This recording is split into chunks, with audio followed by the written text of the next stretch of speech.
Thank you for being here this morning. As you can see, I'm joined here this morning by Orange County Supervisors Lisa Bartlett and Michelle Steele, and you'll be hearing from both of them shortly.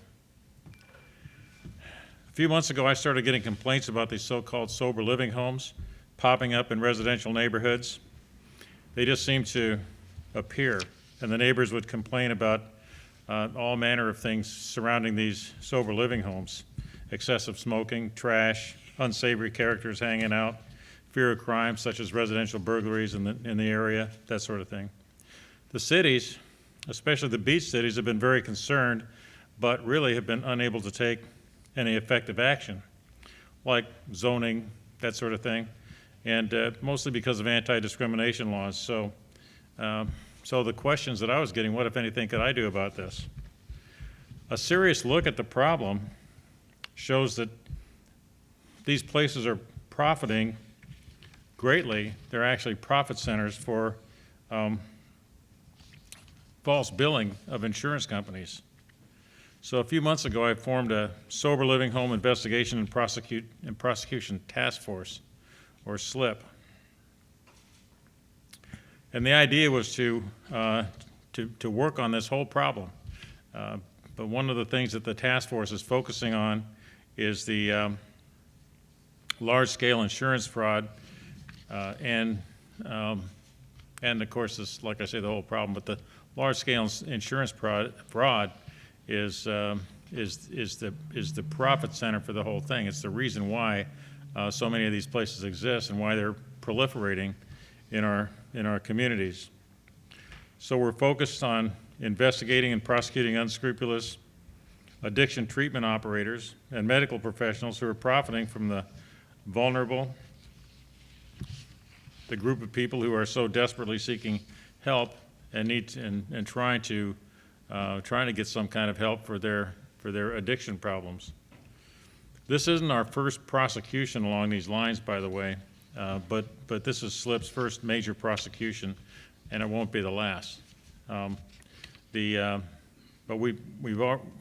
once I started getting into this whole question about the sober living homes, I had a discussion with our insurance fraud folks, and we have a case that's been filed in the last, year or so by one of our attorneys, Hope Callahan, against a treatment center in Costa Mesa that has falsely billed something in the area of $20 million or $22 million in insurance proceeds and received multiple $1 million. And there are many of the neighborhood sober living homes connected with that particular treatment center as well. So now we've uncovered the newest multi-million-dollar scheme that's taking place in our county. The defendants include 5 doctors, a business owner and staff member of the business, and 4 body brokers. The entities involved are Sober Life USA, Community Service Center, Doctor Surgery Center, and Guardian Surgery Center. And all of these are at the same location. The players are Dr. Nabil Marcos, Dr. David Scarpino, Dr. Fritz Baumgartner, Dr. Michael Wong, Dr. Gary Baker, Sober Life USA owner and operator Thuy Rux, and her employee, Christiane Tiemann. Body brokers named are Jordan Hendrickson, John Cahal, Harrison Romanowski, Dylan Walker. They could all serve substantial prison times for these various crimes. This scheme misleads the desperate and creates a hope of recovery when this implant that they're using might cause greater harm, either due to the surgery itself or because an addict might decide to use or might feel the need to use more opiates to overcome the effects of the implant. You'll now see a short video clip from the morning that we served the warrant on the Community Surgery Center and Doctor Surgery Center.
So let me break down the components of the scheme.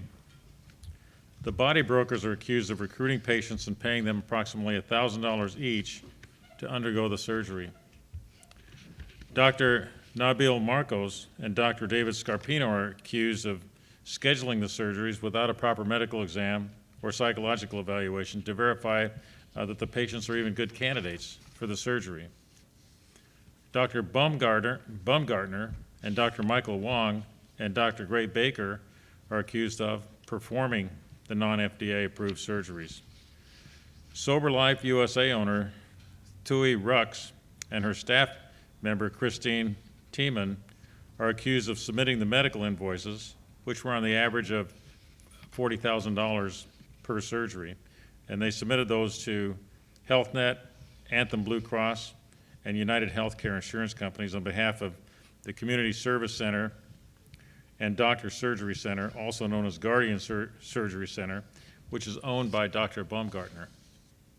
All told, Sober Life USA is accused of billing these insurance providers over $6.8 million in health care claims for this experimental, non-FDA approved, and potentially dangerous surgery. Some who received the surgeries were addicted to methamphetamine and not opiates, and so the surgery would have no effect on those at all. Exploiting, at least no effect on the methamphetamine addiction. Exploiting addicts' vulnerabilities to conduct unnecessary and dangerous surgeries for profit is unconscionable. It's simply wrong to use human beings as ATM machines. OCDA's, the District Attorney's Office, fight to stop the opiate epidemic and insurance fraud is multifaceted, from suing the big pharma for creating the opioid epidemic, to enacting necessary legislation to suing, bringing civil lawsuits to shut down unscrupulous businesses, and to criminally pursuing the worst offenders. Orange County's become what's known as the Rehab Riviera due to the proliferation of insurance fraud and the attractiveness of our community. Shameless and corrupt doctors and business owners market their addiction assistance services to those desperately seeking help in Orange County, and of course far beyond Orange County. They often bring patients from out of state only to max out their insurance, kick them out on the street, oftentimes contributing to the homeless issue that we're experiencing here in our community. These are money-funded businesses. Without the cash flow from insurance companies, these profit-focused sober living homes and treatment centers will dry up. If you believe that someone you love is a victim of one of these schemes, please call in. Call us and let us know. 714-647-3228. Here to further discuss the concerns of the Orange County supervisors are Michelle Steele and Lisa Bartlett. And Michelle, did you wish to make a Supervisor Steele minute? Thank you very much. Good morning. Especially in my cities, Huntington Beach and city of Costa Mesa, there are a lot of sober living homes, and they are really threatening public safety and residents. They've been called in, especially in city of Costa Mesa. We are very much concerned. It's a rehab Riviera, and we really have to protect not just our residents, but our recovering users too. So we need a better law to protect us and protect all other Orange County residents. So I'm very happy to be here with Tony Rukakis. Our district attorney is in the front line, trying to fight and try to protect us. So I'm very grateful for this morning's press conference and briefing. It was totally eye-opening that, it was like a different country that you are living in. So we try to fix that, and we try to make better law and local reinforcement that, we're gonna put it together. So thank you very much for inviting me today. Supervisor Bartlett. Good morning, Orange County Supervisor Lisa Bartlett, 5th District. Substance abuse is an epidemic that is impacting the children and residents of my district. My district are the South Orange County cities, the 12 cities kind of south of the El Toro Y. Some businesses are promoting life-threatening experimental procedures not approved by the FDA in order to line their pockets with cash. Abuses in the healthcare system puts lives at risk and are a significant drain on our taxpayers. South County has become home to many illicit sober living homes and rehab facilities that utilize body brokers to attract victims and commit fraud in our healthcare system. We must take a strong stance and prosecute these predators to the fullest extent of the law. Thank you, District Attorney Rakakis, for your leadership in rooting out these greedy, illegal operators.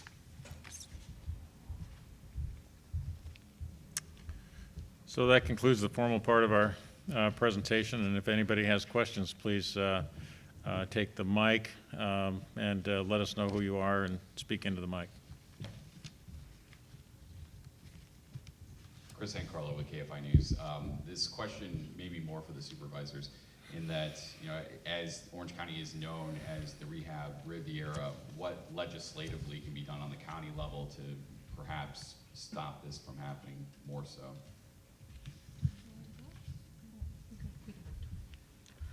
We are working with District Attorney's Office, and we try to figure it out that how we're going to make it, and actually what our County Council and District Attorney's Office are working together. So I think it's going to come out soon.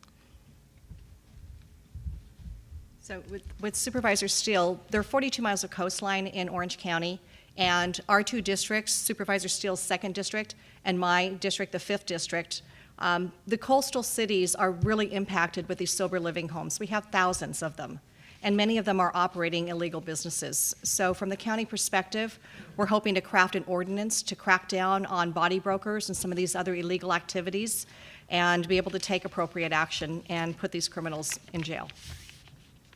Pete Demetrio, KNX 1070. Mr. District Attorney, you're saying the $6.8 million, did this happen in the period between 2016, 2018, or do we have any evidence that these people, some of them, may have been operating prior to that period of time? So the our evidence goes back to sometime in 2015, and that's what we're looking at so far. We still have a lot of evidence to go through, but that's about where we are with this particular group.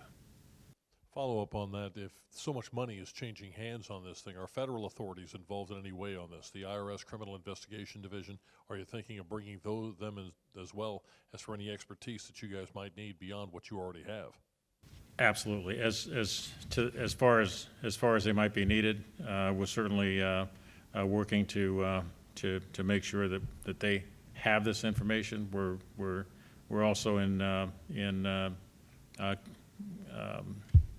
conversations or in contact with the medical board and the pharmaceutical board. One last question on this. We've talked, the supervisors say a lot of these businesses are springing up. You're saying they're springing up, very, very quickly. Is there a need for regulatory reform and a longer waiting period before people can actually set up a shop and do something like this? I mean, it sounds like we've got, not enough people there to be able to, check these businesses out the minute they want to file a business license and open up. Thank you. That is you're putting your finger on a serious problem here. So one thing that we have, and that's been really bedeviling the cities, you might say, is that this proliferation of sober living homes in the residential neighborhoods that they're not only not regulated, they can't be regulated under the various anti-discrimination laws, and so if they don't actually do treatment in the home, and they have 6 or less people in the home, then they can be there and not be regulated. So there are a number of things that we're working on, but what we're finding is that these treatment centers that we're discussing here are the money-making machine that keep all of these places going. And so the sober living homes have the residential sober living homes that we're seeing have people in them who are addicted to various drugs and alcohol, but primarily opiates, and they're being sent to the treatment centers for treatment, and then back to the sober living homes to stay. And so the treatment centers are paying the sober living homes, and you have the body brokering, which is paying these people to be patients, and to have those people go to the treatment centers for their so-called treatment. And this goes with the whole process of advertising out of state, inviting people to California to be treated here, or to Orange County, the beautiful cities in Orange County, to be treated, and then they get here, and this is what they get. And so it's a big issue. So yes, we need to work on legislation, and that's state as well as local legislation. I think we're trying to get enacted a law against body brokering, which is we've had our team actually visit Florida and find out that that's a major tool that they use in Florida to bring these cases to stop a lot of this activity, and also county and city legislation as well. So I'm not sure if that answers all of the questions that you've asked, but you're indicating maybe it did. Thank you. A long answer to a short question. Sorry, sir. Michelle Geely, KCAL 9 CBS LA. What are the patients describing? Can you just kind of walk me through in one case? So they're approached by a body broker, paid $1,000. Can you just kind of give me a little narrative? And you had indicated that in some cases this could be life-threatening. Are any of these people, were they badly harmed, their health, as a result of getting this implant? Can you just kind of give me a little narrative of how this goes down? So I'm gonna have to probably, I think, refer you to the preliminary hearing for that. As far as more more detail on specific patients, but. Generally, how does it happen? Well, generally how it happens is that people are lured here, or they come here for treatment for their addiction problems, and when they get to a place that's been advertised, and go to a sober living home in somebody's community or somebody's neighborhood, they are approached and told that the treatment is being done at this particular treatment center, and they're actually told that they'll be paid if they go to that treatment center for the treatment, and they get there and they undergo this treatment, and the treatment that they undergo is well, like with respect to this particular one that we're working on here, it's not FDA approved. It's entirely experimental. There's no study that shows the efficacy of this treatment. In fact, the couple of studies that do exist are not United States studies, but they tend to show that it's a dangerous treatment that shouldn't be done. And so they get there. They're given a very short interview. They're not. It's nothing like what should be done. Not even close to anything that should be done for experimental treatment, because if you're going to subject yourself to some kind of experimental surgery or treatment, the protocol is that you're advised in great detail as to what the treatment is, what the risks are, and you're examined very carefully concerning all of the other aspects of what you do to make sure that you're a good candidate for that treatment. And none of that's taking place here. So these people are put at risk so that they can build the insurance companies, and the risk is serious. And I don't believe at this point that I can disclose some of the consequences of some of these treatments. And in fact, we just saw one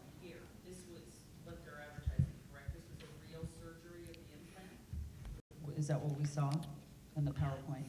Yes, that's what's happening with respect to this particular surgery center. That's their profit center of what they're doing. So this drug naltrexone is, if used properly, it counteracts the effects of opioid, of somebody wanting to have more opioids. It reduces their wish to have more opioids by acting on the nerve center of the brain that affects that desire. And but it's approved for as a pill, but not as an injection. And here, not only they're not just injecting it, they're putting it they're inserting it subcutaneously into people's bodies. And no one's died. I mean, that would be a whole other criminal case potentially if anyone had died from this at this point. You don't have any proof of that? We don't have any proof of that anybody's died from this particular procedure at this point. But we're not done with this investigation.